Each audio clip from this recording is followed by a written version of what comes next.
Assalamualaikum warahmatullahi wabarakatuh. Alhamdulillahirabbil alamin. Assalatu wassalamu ala nabiyyina Muhammadin wa ala alihi washabbihi ajmain. Amma ba'du. Teman-teman yang dimuliakan oleh Allah Subhanahu wa taala, kita bertemu kembali di channel Cahaya Hidayah. Nah, teman-teman, jadi di video kali ini saya akan membagikan video yaitu tentang terkait komentar ulama Yaman bahwasanya nasab Ba'lawi Hadramaut itu tidak jelas. Jadi memang ya polemik nasab ini semakin ya menegangkan ya teman-teman ya. Yang ada di Indonesia ini juga ya mereka ini selalu mengaku bahwasanya Ba'lawi ini adalah keturunan Nabi Shallallahu Alaihi Wasallam.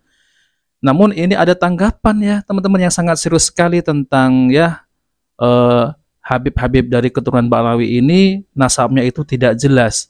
Nah, oke teman-teman, jadi kita langsung saja ya, mari kita simak yaitu tanggapan dari ulama Yaman ini tentang terkait nasab Ba'lawi yang tidak jelas. Oke, mari kita simak videonya.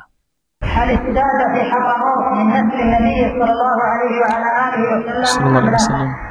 هذا سؤال يحتاج إلى ماذا؟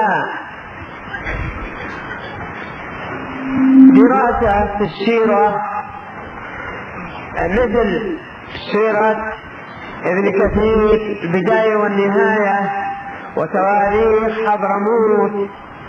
المهم أخبرنا أخونا مقبول حفظه الله تعالى أن ثلاثة أتوا من العراق يا مقبول، من العراق وهو يعني علوي والأهدل والثالث القديمي هكذا. وهؤلاء الثلاثة ادعوا أنهم من أهل بيت النبوة، وأهل بيت النبوة لهم مكانة كبيرة في نفوس الناس. فنحن لا نستطيع أن نثبت نسبهم لأنهم جاءوا هم أنفسهم وادعوا هذه الدعوة. نعم، ولا نستطيع أيضا أن ننفي نسبهم لأن الرسول صلى الله عليه وعلى آله وسلم يقول: أربع في أمتي من أمور الجاهلية لا يتركونهن: الفخر بالأحساب والطعن في الأنساب. يقول يا فلان اللهم أنت نعم من بيت كذا وكذا، هذا الطعن في الأنساب يعتبر كبيرة. نعم في النفس شيء من انتشاء أو من هذه الكثرة الكاثرة أنهم علويون، في النفس شيء فقط هكذا. لماذا؟ أما يا أخواننا في اليمن وفي غير اليمن وماذا، وتجد الذي يخرج إلى البلدة واحد أو اثنان أو ثلاثة وما تدري، وقد كثر عددهم.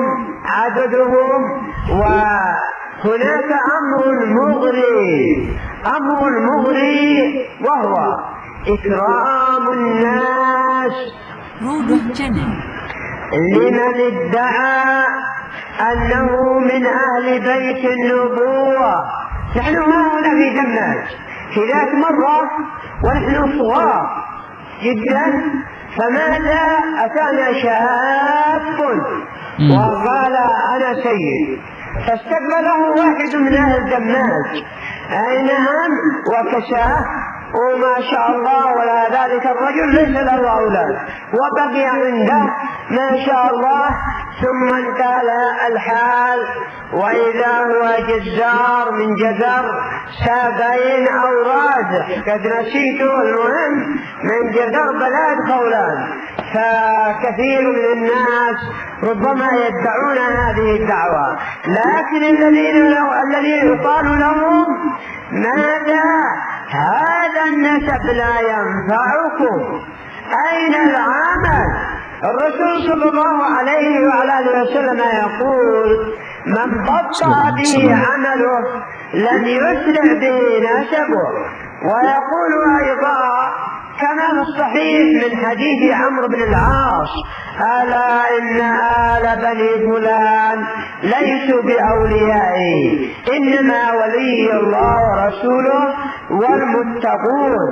ويقول أيضا حاكيا عن نوح حيث قال: ربي إن ابني من أهلي وإن وعدك الحق وأنت أحكم الحاكمين.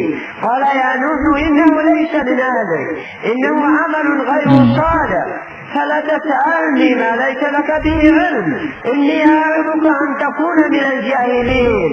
نعم نعم. فصوفية حضرموت وشيعة صعدة بينهم وبين السنة مراحل، حتى لو أتاهم علي ابن أبي طالب، بل لو أتاهم النبي صلى الله عليه وعلى آله وسلم لقالوا أنت وهاب.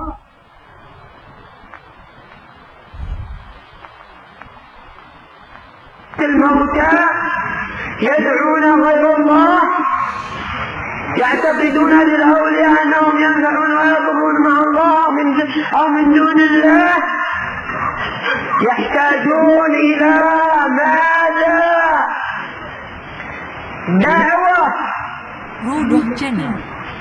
دعوة، لأن المبتدع لا ينصر الإسلام. انظروا كيف قاموا مع الشيوعيين. أهل صعدة، لا أعني أهل صعدة كلهم، أعني الشيعة من صعدة والروافض من صعدة، وكذلك أيضا الصوفية في حضرموت قاموا مع الشيعة مع ماذا؟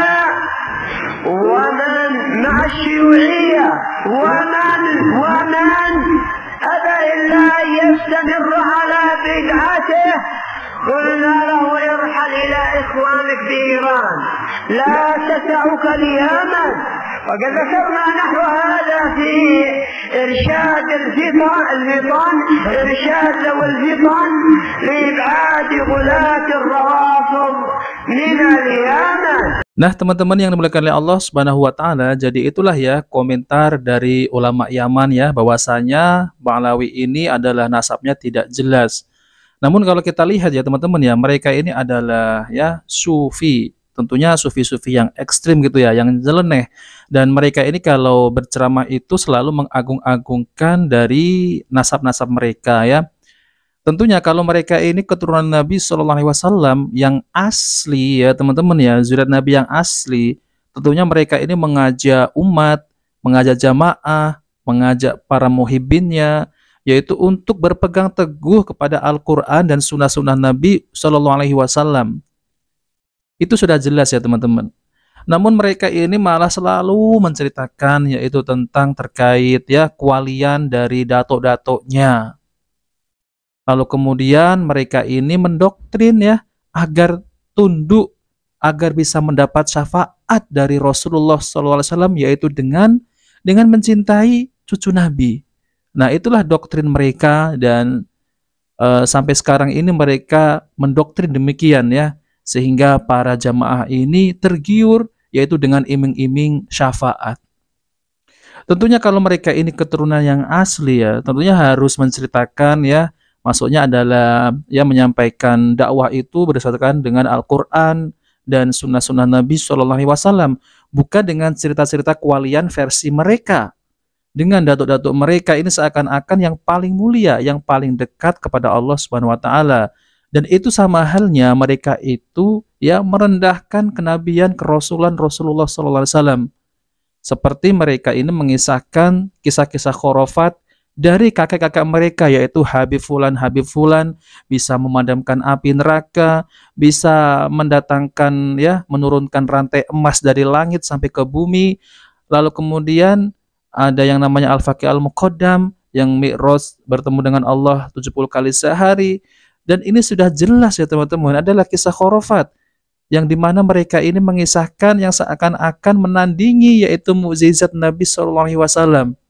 Nah teman-teman, jadi kita sebagai kaum muslimin harus berpikir cerdas, harus teliti, apa yang mereka sampaikan, apakah yang mereka sampaikan itu bersumber dari Al-Quran dan hadis-hadis Nabi Sallallahu Alaihi Wasallam.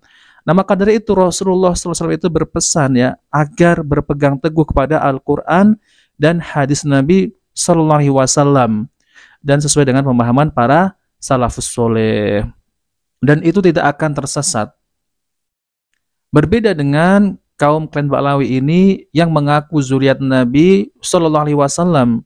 Mereka ini malah mengisahkan kisah-kisah yang belum tentu kebenarannya. Seperti apa yang dibicarakan oleh mereka-mereka ini ya, yaitu para oknum Habib-Habib yang mengatakan bisa bertemu dengan Rasulullah SAW secara sadar.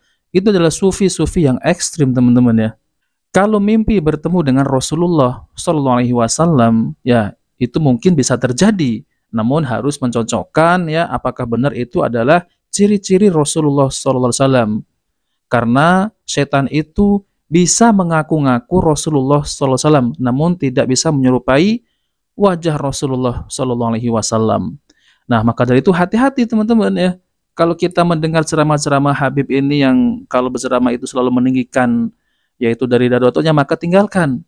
Tapi kalau ya Habib Alawi ini yaitu kalau berceramah yaitu sesuai dengan Al-Quran dan Sunnah Nabi Sallallahu Alaihi Wasallam tanpa ada khurafat, tanpa ajaran-ajaran bid'ah, maka bisa kita ambil ilmunya. Yaitu Habib Salim Al-Mundhor itu bisa kita ambil ilmunya karena ya beliau ini tidak mau dipanggil Habib ya, beliau hanya ingin dipanggil Ustadz ya, Ustadz Salim Al-Mundhor.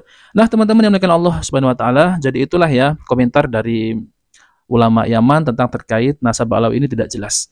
Nah teman-teman, jika video bermanfaat jangan lupa like dan subscribe di channel Cahaya Hidayah. Wabillahi taufiq wal hidayah. Wassalamualaikum warahmatullahi wabarakatuh.